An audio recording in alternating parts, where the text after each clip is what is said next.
Dito tayo sa kanilang ltotracker.com at i-type nyo yung plate number nyo na gustong makuha.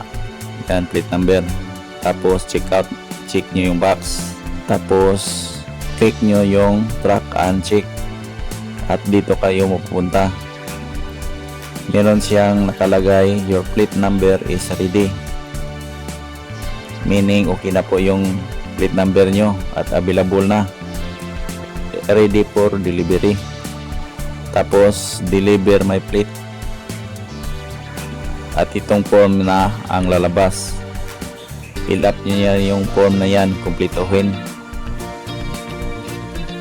Pili lang kayo dito sa ibaba yung mga shipping courier niya.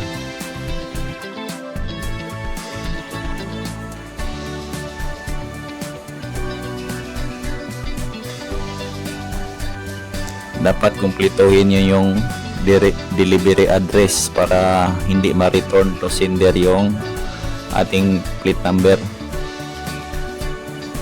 At dito i-attach nyo yung valid ID. Scan copy ng valid ID nyo. Yan, attach, hanapin nyo kung saan nakasave.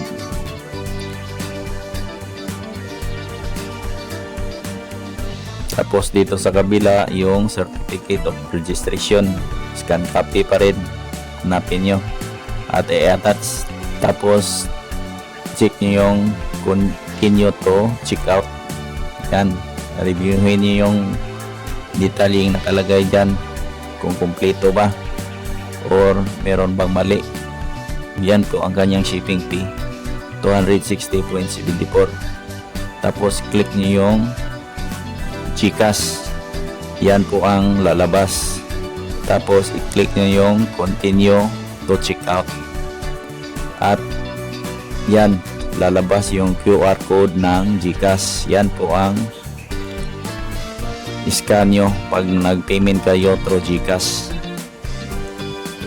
Tapos yung mag-payment, ito ang lalabas. Yan po ang resibo nyo, nagsisilbing resibo po ito. Yan, nakalagay transaction success.